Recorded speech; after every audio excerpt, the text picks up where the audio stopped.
All right. Hello, everyone. My name is Ramian Pierre. I'm with please call me Ramian. It's just Damien with an R in the front. I'm the Chief Learning Officer with Break the Norm Leadership, and thank you for joining our January Lunch and Learn, which is about emotionally intelligent leadership. I have a short presentation to go through, and then I'll open it up for questions. But first, let me do some announcements. First, and this is really important, particularly for those folks who are getting PDUs or continuing education credits. If you are on this webinar and you need to get PDUs, I need you to do two things. I need you to drop into the chat your full name and the organization from which you need those PDUs. So PMI, for example. So Ramy and Pierre, PMI, please put that in the chat if you need PDUs so that Rachel, the amazing Rachel Sadoff, can take care of you and make sure that you're well managed. That's announcement number one. Announcement number two, which you probably already noticed, is today's session is being recorded, and there's a handout that accompanies this session. I'll be speaking through a good amount of the content in that handout, but not all of it. You can access that content right now if you go to the Break the Norm Leadership website. Give me 1 second. I will drop that link into the chat so that you can grab that. It'll be handy, I think, to have that.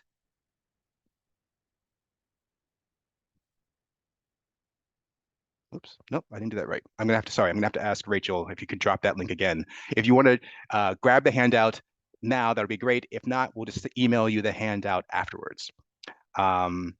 Our next Lunch and Learn is February. Hope you'll be able to join us there, but you can see the calendar for all of our Lunch and Learns, grab the recordings for any past Lunch and Learns, as well as the handouts for any past Lunch and Learns, all on the Break the Norm Leadership website. If you're interested in ever working with Break the Norm Leadership, then please contact Rachel at breakthenormleadership.com. All right. Today's session is brought to you by the Michigan Public Purchasing Officers Association, an official chapter of NIGP. And I really want to put out a special thanks to Valerie and Brittany for making this entire session possible.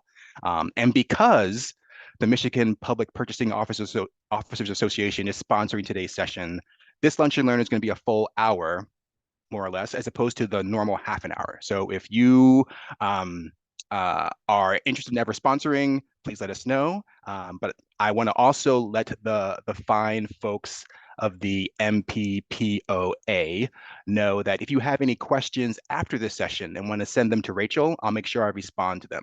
But we want to really treat you well since you were so generous in terms of sponsoring today's session. Thank you again.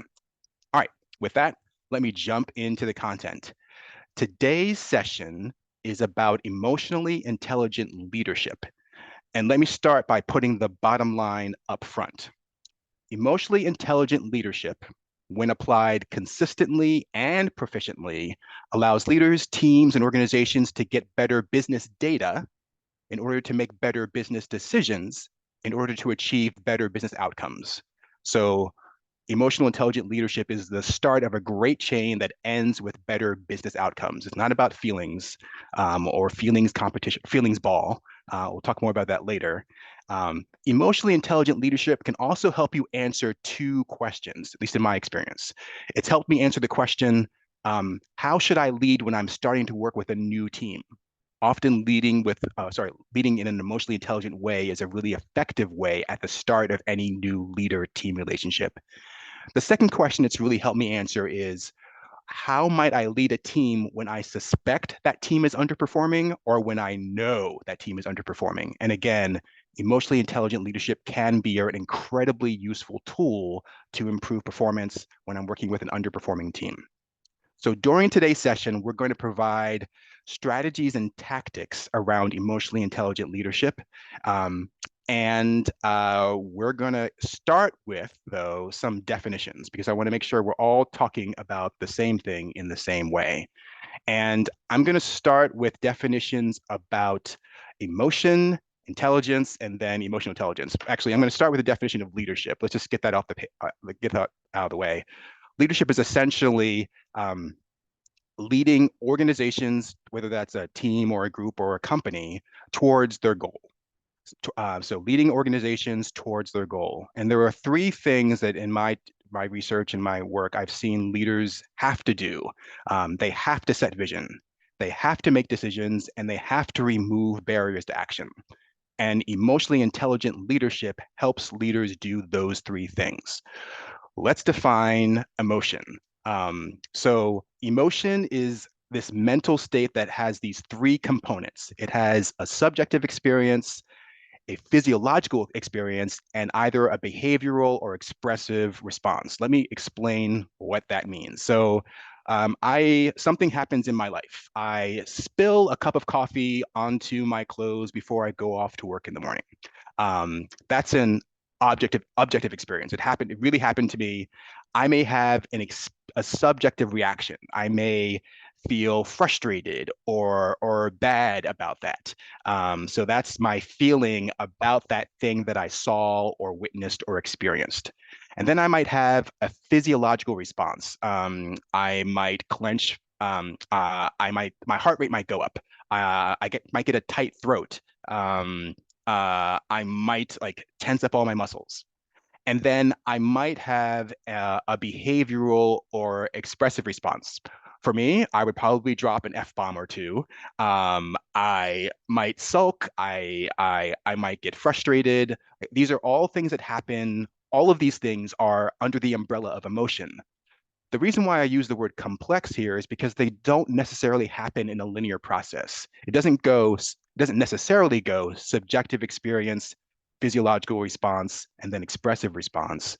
Like these things can happen out of order. For example, I know that with me, sometimes expressive response can precede subjective experience. Like if I just start smiling, even when I don't feel like smiling, it actually makes me a little bit happier, or perhaps it makes me a little bit less mad.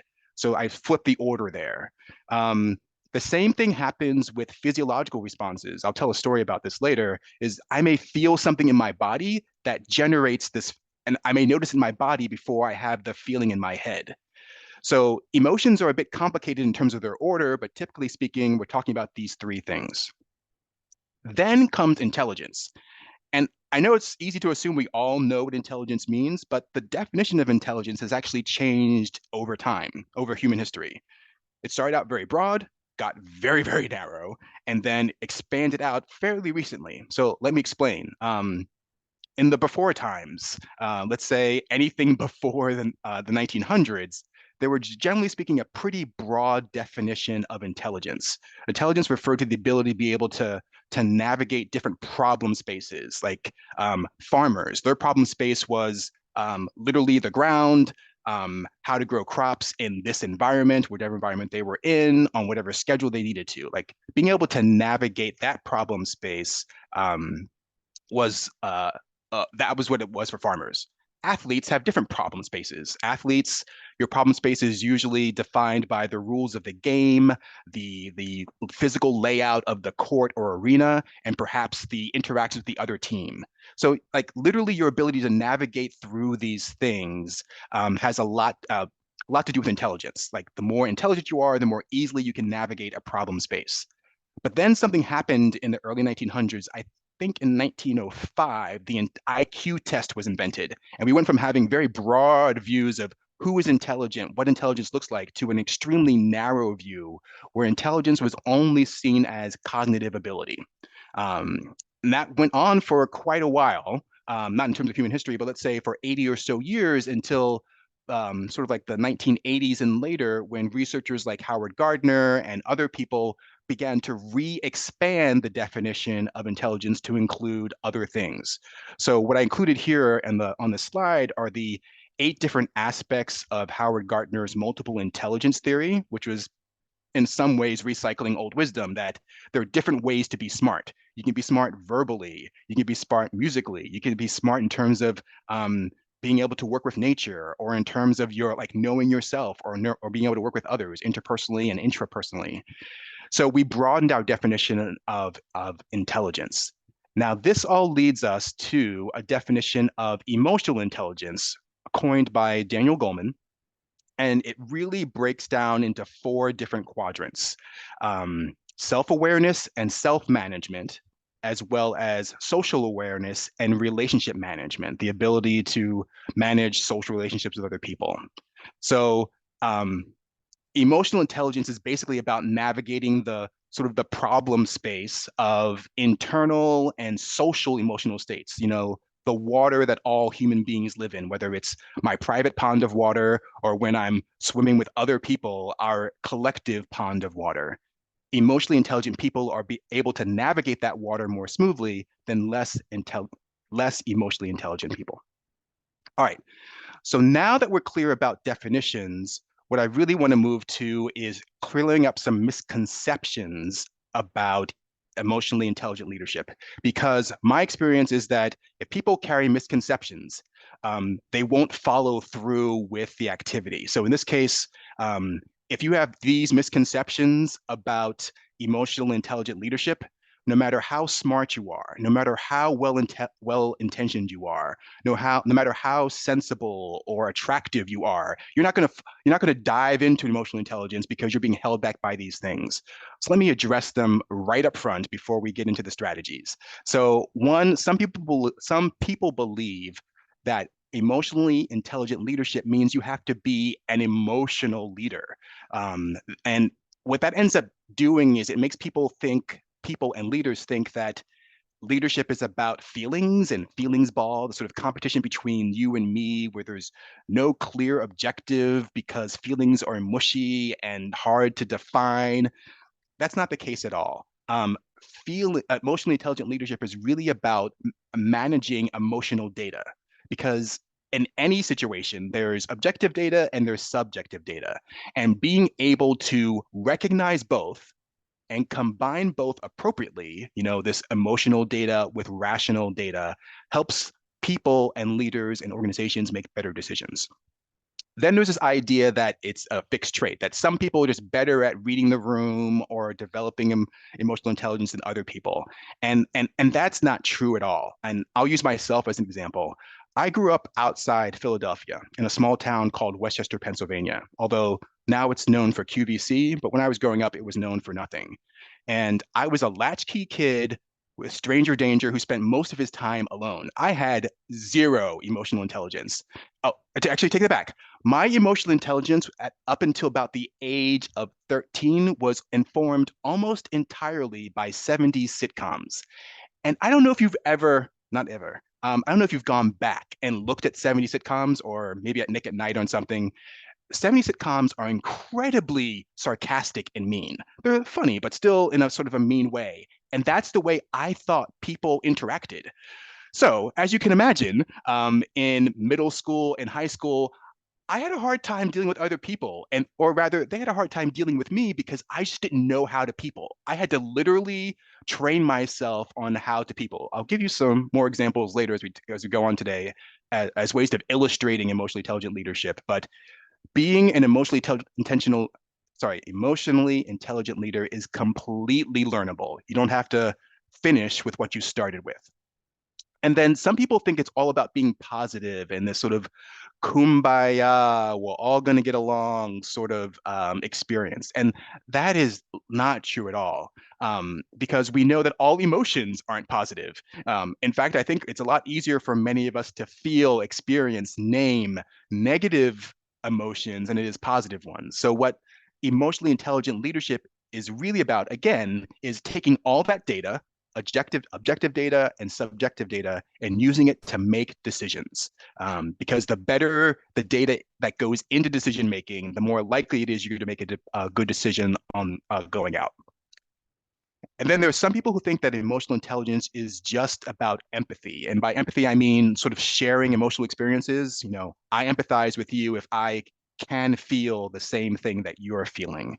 And again, emotionally intelligent leadership is not about feelings as the end game, right? It's using feelings and the data that goes with them as a way of driving better business outcomes. So it's really about some concrete work.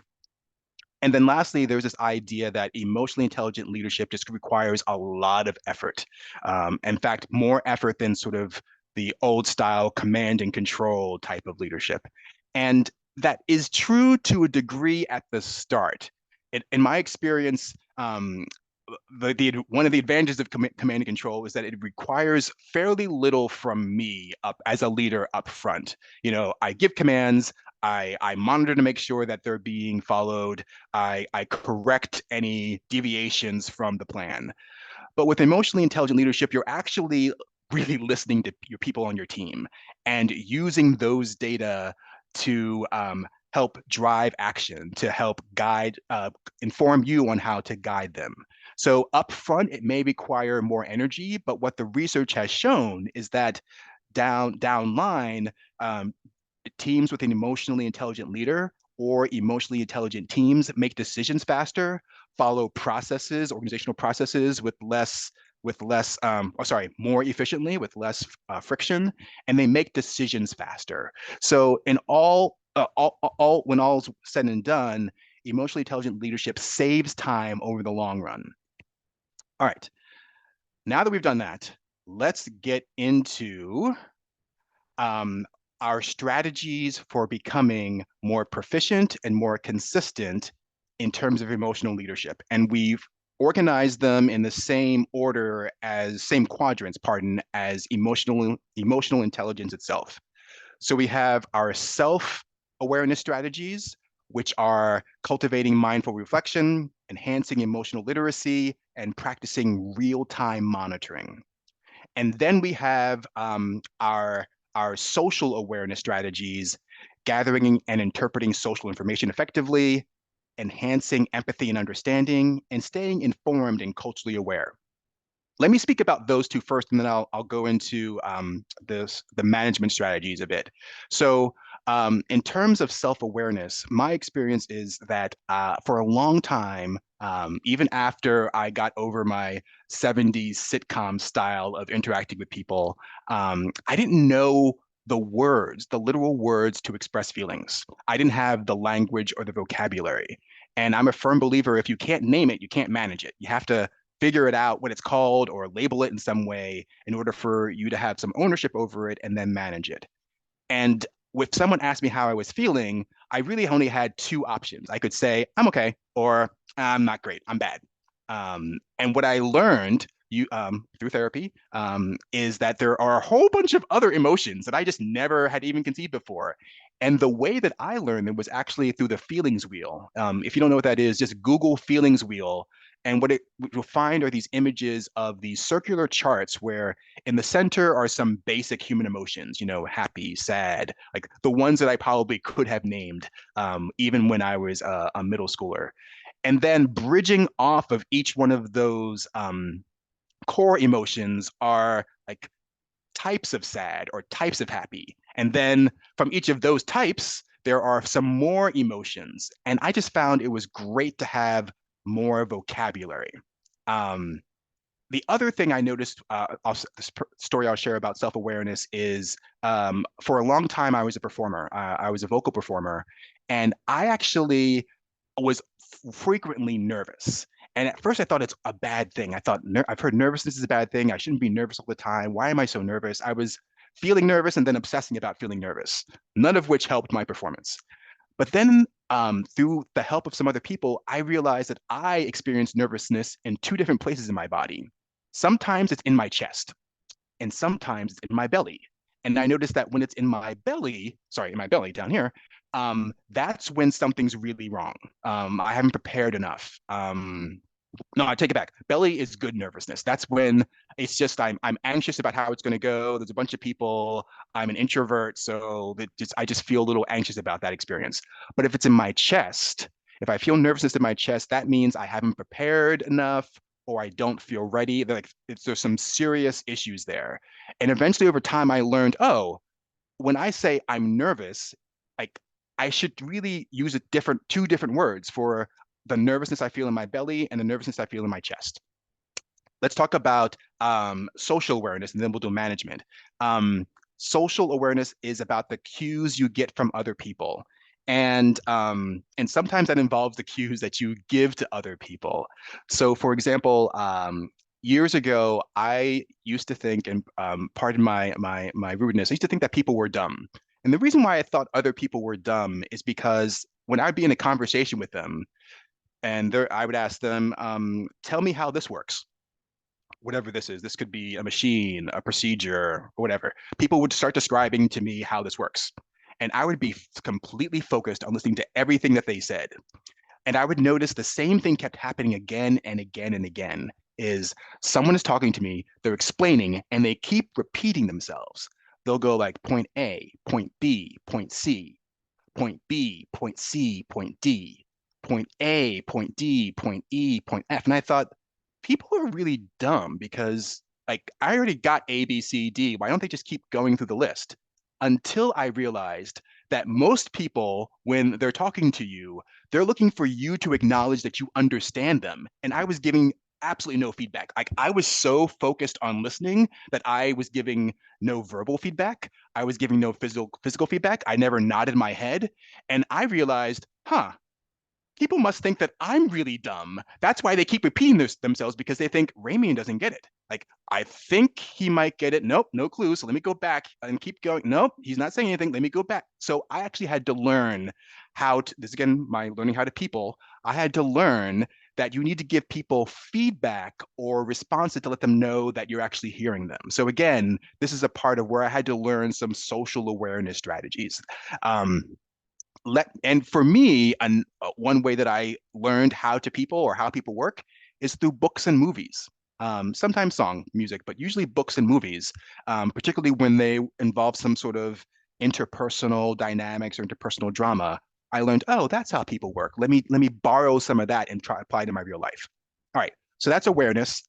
Then comes management. So for self-management strategies, we're talking about developing your emotional regulation skills and setting personal goals for improvement. And then for part of the slide there, it should just say relation relationship management strategies, not awareness. So relationship management strategies, it's about fostering effective communication and building and maintaining trust. So in terms of self-management, it's as simple as once I know better, I can do better. That if I know what my emotions are, then I can manage them more effectively. And in terms of setting personal goals, for me, I find it helpful to create a plan. If I decide I really want to work on managing my anger, just saying it or wishing it doesn't work. I need to come up with a plan for what things could I do to manage my anger? What things can I try out? And I'll admit, I love experimenting with myself. It's one of the things that has made therapy so helpful for me.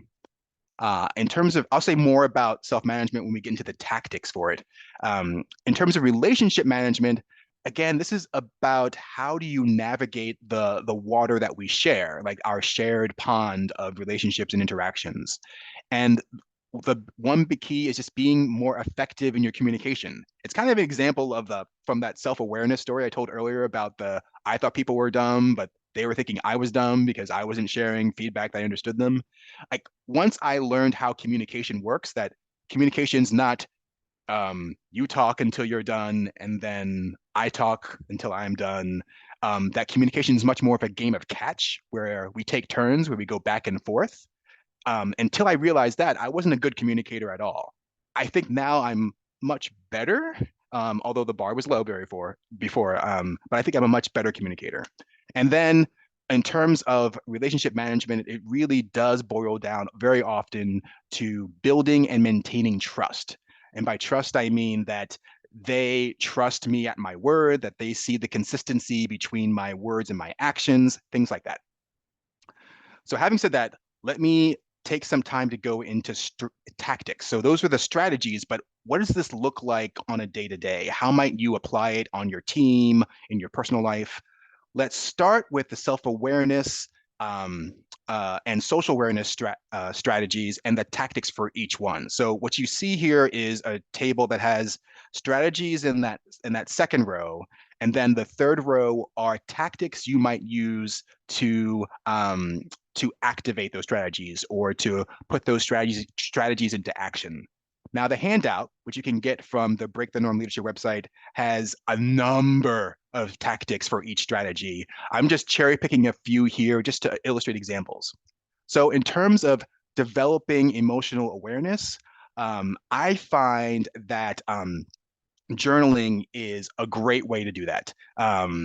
I already talked, it just gives me a sense to reflect upon what was I feeling when such and such a thing happened. So, for example, what I might do is I might look at my work calendar and sort of take some time to think about what were the stressful parts of my day, what parts of my day energized me, or which parts of my day drained me. So, just doing that type of review as journaling can really be helpful in terms of you can catch the feeling on the back end, and eventually you get better and better at recognizing it in real time. At least that's been my experience. Expanding your emotional vocabulary, for example, using a feelings wheel. There was a period in my life when I felt like fairly depressed, and I would tell people when they would say, "How are you doing?" I would say, "I'm pretty depressed," or abysmal. I would say, "I'm doing abysmal," I think is what I used to say. And one day, a friend came to me and she handed me a note. And I said, "What's this?" And she said, "I'm a little bit tired of you saying that you're doing abysmally. So what I've done is I've identified 8 different synonyms for abysmal, and you can just sort of change them out. So you're still being truthful, but at least there's a little more variety." And I noticed that her words just like had a slightly different tone. And my favorite one that I haven't used in a long time, which I guess means that therapy is working, is spatulated. Which as soon as you hear it, you know exactly what it means. Like I feel spatulated. Like it's an actual word, and I think whoever invented it should get a Nobel Prize. So just finding new words is a great way of developing your ability to be aware of your own emotions, and then using biomarkers from smart devices. Like my smartwatch will track my steps and everything, but it also tracks stress. It tracks heart rate. And what I've been playing around doing, although I'm going to admit I haven't done it yet, is to read the data that my watch gathers in terms of I was more stressed or my heart rate was higher at certain times of day, and correlating that with my calendar to see what were the more stressful things for me in my day. And that's another way that you can just, again, even when it's on the back end, become more aware of what you're feeling so that you can catch it on the front end or in real time. All right, so those are some explanation of some of the self-awareness tactics that match the self-awareness strategies on that second row. Let's talk about social awareness tactics. So they're simple, but that doesn't mean that they're easy to do. And the first one I think is actually one of the hardest. It's observing people or asking them questions without judgment. And I'm going to admit I'm Mr. Judgy Judge. I by habit I judge people, and for me it's out of a need to stay safe. So I just need to know: are you friend or foe? Are you good or bad? Are you for me or against me? But that's all judgment, and it leads to confirmation bias, right? I collect data based on what I think that person might be in relationship to me. So if I think they're a foe, I'm going to collect lots of foe data, but no friend data. I learned a tactic that has been incredibly helpful, and I was skeptical when I used it, and you might be too, but just I encourage you to try this out. One way that you can collect data from other people about how they may be feeling in a non-judgmental way is to say something like, "I notice an expression on your face, but I don't know what it means." Or, "I notice a tone in your voice, but I don't know what it means." And in my experience, when I say either of those two things, people give me much better data. It works so much better than when I used to say, "You look mad. Are you mad?" Because people hate that, and especially if they weren't mad, asking that tends to make them mad. So instead of suggesting how they're feeling or how they look, finding ways to ask without judgment. Um, and then listening to other people and trying to take their perspective, how to see it from their view instead of your view. That's another great way to be more aware. And then that last bullet about travel, exposure, and continuous learning. Like it's really hard to understand people if you're only exposed to one type of people. Like take my 70s sitcom television example. I if you were a sarcastic if you were as sarcastic as 70s sitcoms, I knew how to deal with you and actually had a great like we could have a very snappy rapport even when I was 13 years old.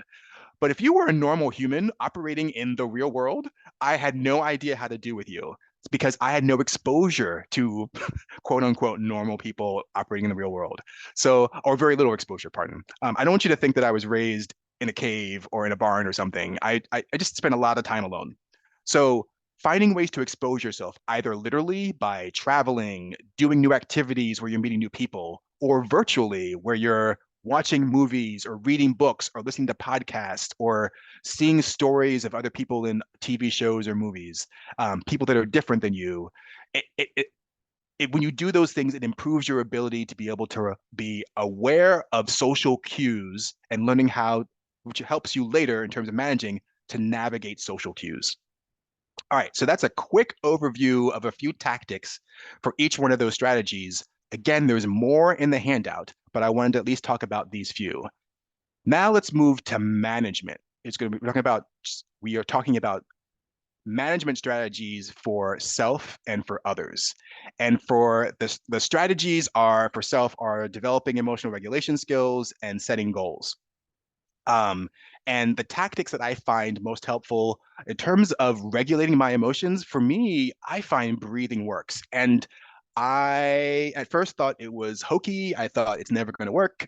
This is craziness. It just sounds too frou-frou. Everyone's already talking about breathing, but I just found it a great, fantastic tool. I also found, for example, box breathing, where you breathe in on a count of 4 or 3, hold it for the same count, 4 or 3, breathe out for a count of 4 or 3, and then hold it for a count of 4 or 3. Like practicing that cycle, I just found was a great way of lowering my anxiety, particularly before public speaking events.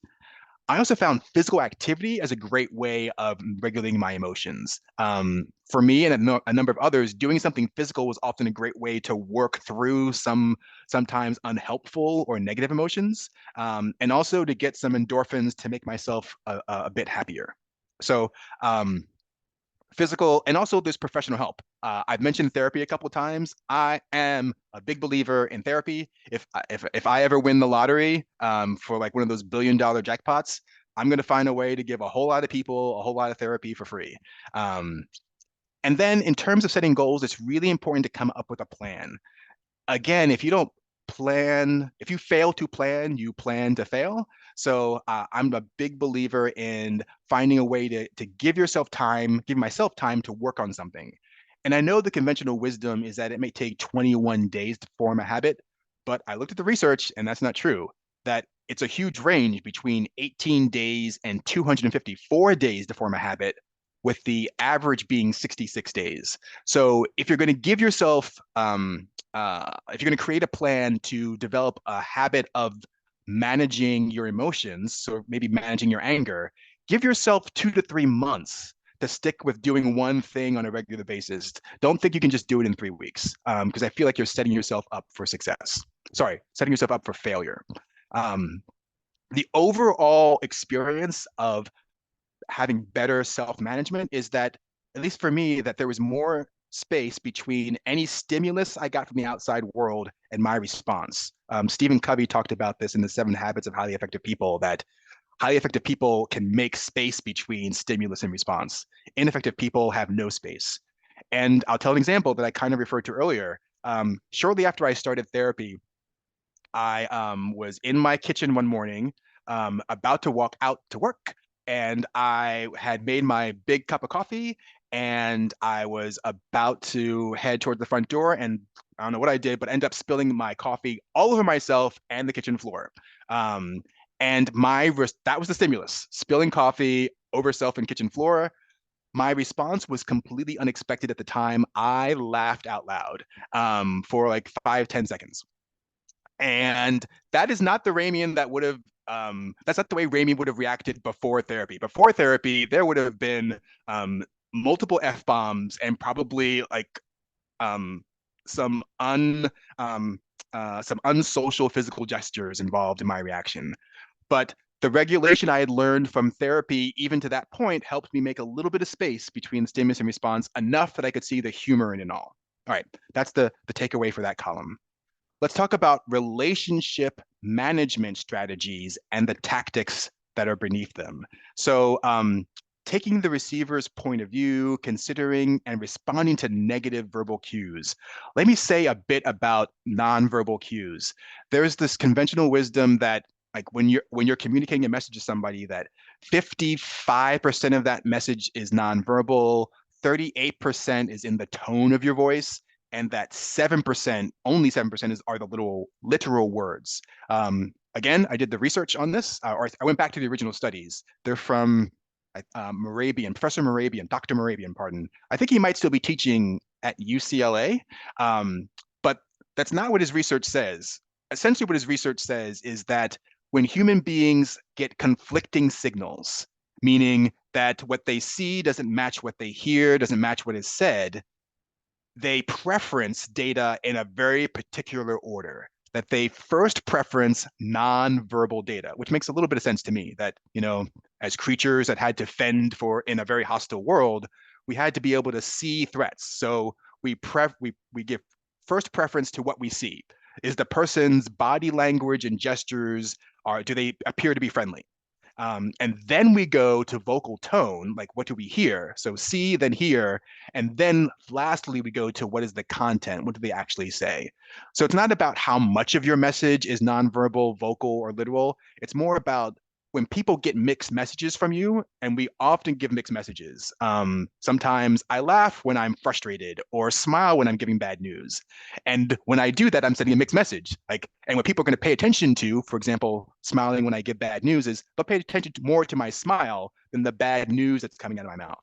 So it's about giving a consistent message. That's a great way of managing your relationships with others is what is that saying? Well, it's the next one, being impeccable with your word from the four agreements. That being impeccable with your word involves making sure that your appearance, your gestures, and body language match your vocal tone and match the content of your language. If you can do those things, it makes it very easy for other humans to trust you, and therefore you can have better relationship with them because trust is the fuel that for so many human relationships.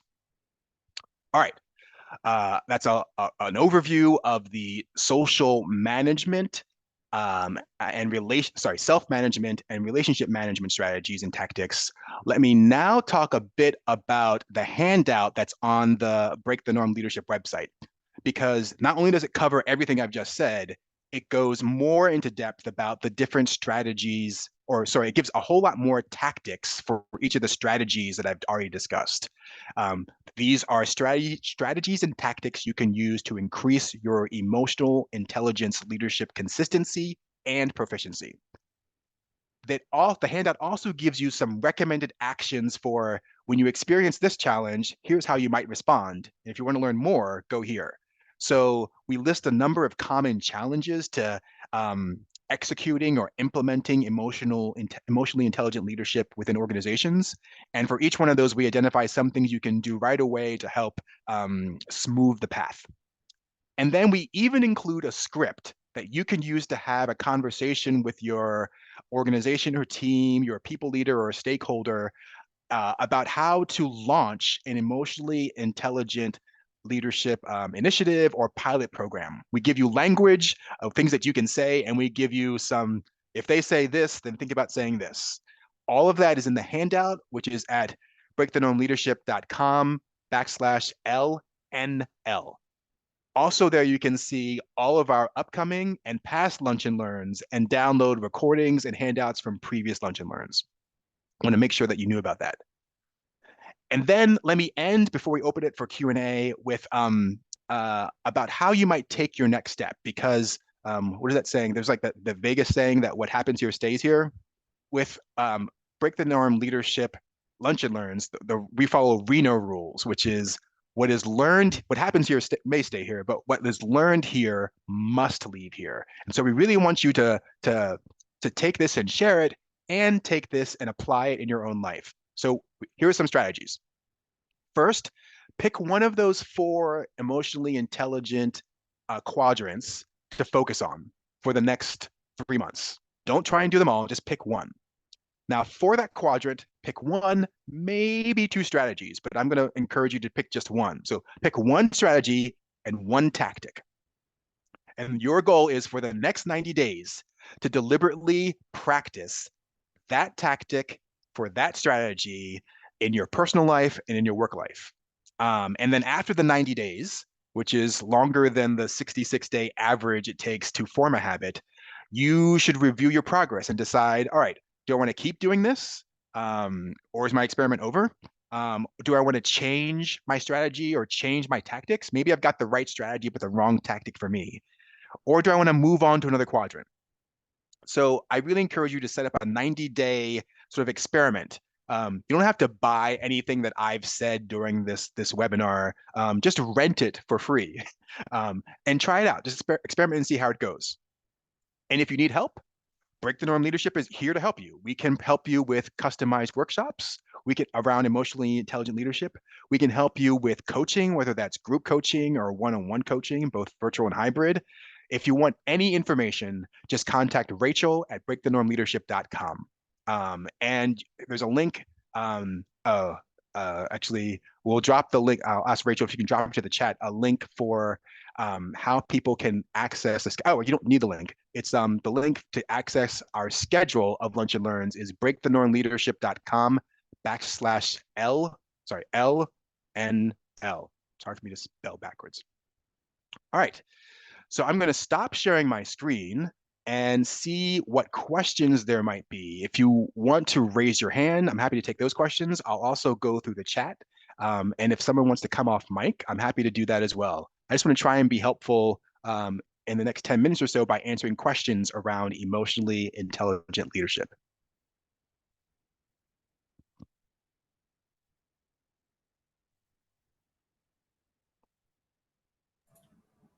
This is Valerie. I have a question. Hi, Valerie. A lot of the time that we spent today, you had talked about a lot of personal interaction. I am assuming that's because in order to be proficient in emotionally intelligent leadership, you have to understand yourself first. Is that really the starting point? Yes. And it's yes, and the idea is I certainly have seen it be most successful when you start with that first, sorry, the upper left-hand quadrant of self-awareness. I think it works best if you can figure out how to be aware of self and manage self, and that helps you then be socially aware and to manage social relationships better. All right. So those of us, that have been working as leaders or whatever for a while and feel we have a fairly good self sense within ourselves, Mhm. then we're really going from internal to working external, right, with the other people. I agree. Um, I think you would start with that sort of like the right-hand side of that 2x2 chart. You're starting with the social awareness and social management. You probably can really jump to social management in many cases. okay, very good. It does look like you've got one question in the chat. Oh, what's the current? Sorry, here's the what's the current commonly held? Oh, definition of intelligence. It's a good question. I think I shared what my personal opinion is about intelligence. It should be defined as the ability to successfully navigate a defined problem space. That definition, I think, works really well because it assumes that intelligence works well in different contexts. I think that most people would accept Howard Gardner's definition of intelligence, which is there's not just one type of intelligence, but there are multiple. So each one is different. And I didn't prepare to verbatim quote them. But if you were to Google Howard Gardner, Gardner, and multiple intelligence, you would see his 8 different types of intelligence. I listed them earlier. Interpersonal, intrapersonal, um, bodily kinesthetic, musical, naturalistic, uh, verbal linguistic, and I lost the other 2. Oh, thank you, Rachel. They're now in the chat. Like those, each one of those is a type of intelligence. But I think we were all set back a little bit by what I believe is the very well-intentioned design of the IQ test in 1905 to assume that intelligence only had to do with cognitive ability, as opposed to these other skills, which often involve other people or other things. What So other would it, question? Oh, go I ahead. have one. So I just want to check an assumption. Yeah, So would please. it be safe to assume that the purpose of intelligence is to navigate the world, your world, right? Put in Ooh. the simplest terms. Yes. Can I make a friendly amendment? Yes. How about successfully navigate your world?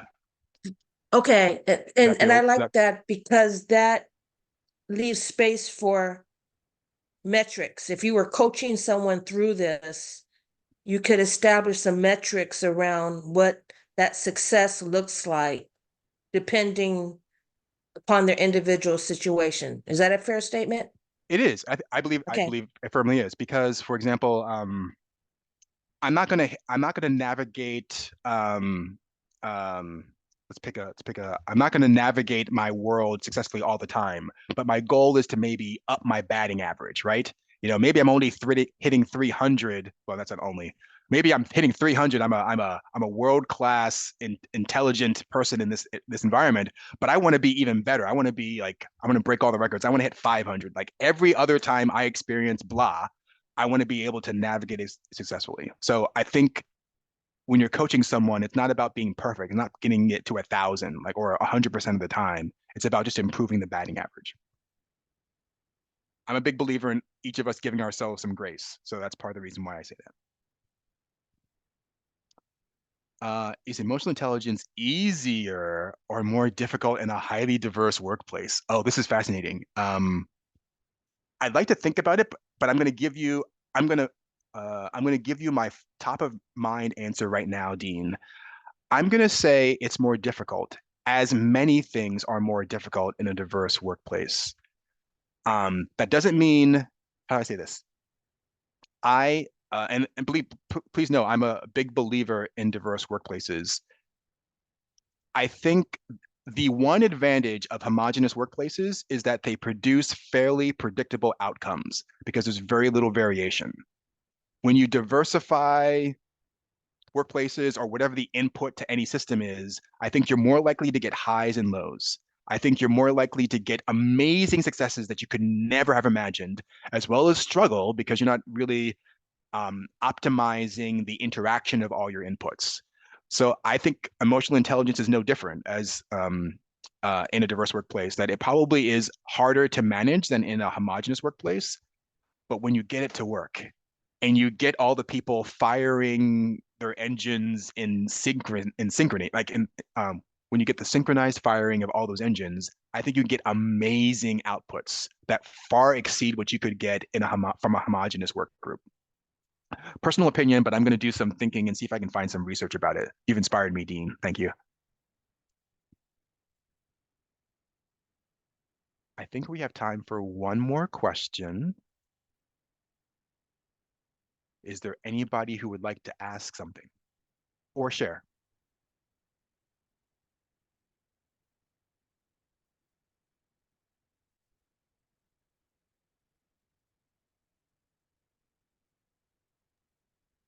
I just really like how you reframe things when you're talking to people. So I really liked the example you used earlier, and just even right now with the last question, how when you ask questions back to people, a lot of times you reframe them in a more positive light to make them more receiving when you ask that question to somebody.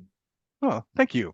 And so That I think it's something that other people should think about as their, because some people are really direct or they don't know how to necessarily ask questions in a way that's receiving. And so that's one of the ways that, I don't know, I personally have had a lot of takeaways from you is just in the reframing. Like one of them that I use a lot that you say is the story I'm telling myself in my head is. And so that's taking, like, calling out the bias that might exist, um but then allowing people to kind of like enter back in if that's not actually a true statement based on the biases that have been perceived throughout just our past experiences. Well, first, Rachel, thank you for saying that. I really appreciate it. And two, I'm glad you made that last comment about, because I do say that a lot, and I noticed that it's spreading in my workplace, which makes me very happy.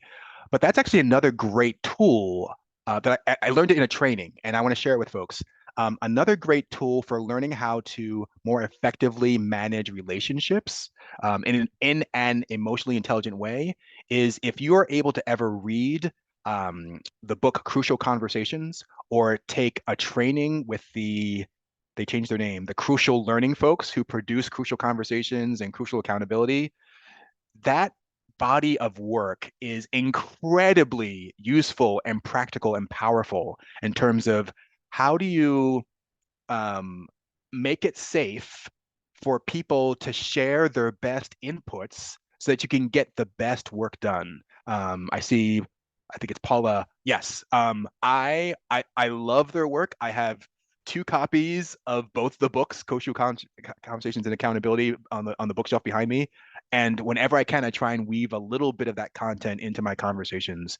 Um, I'll say that, and I think the other place where I found really great sort of inspiration for how to have conversations in a non-judgmental way, oh, too, is the book um, Change Your Questions, Change Your Life. It really helped me think about that whole, oh, how often do I enter a conversation as a judger versus a learner, and how much better data and responses and actions I get from approaching conversations as a learner.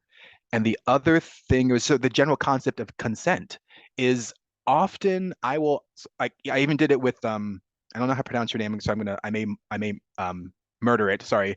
Um Janedra. When I asked her, may I make a friendly amendment? That's something I do all the time. Like I get consent before offering advice. I get consent before putting words in someone's mouth. And I think that's a great emotionally intelligent leading thing to do. And now you inspired me again.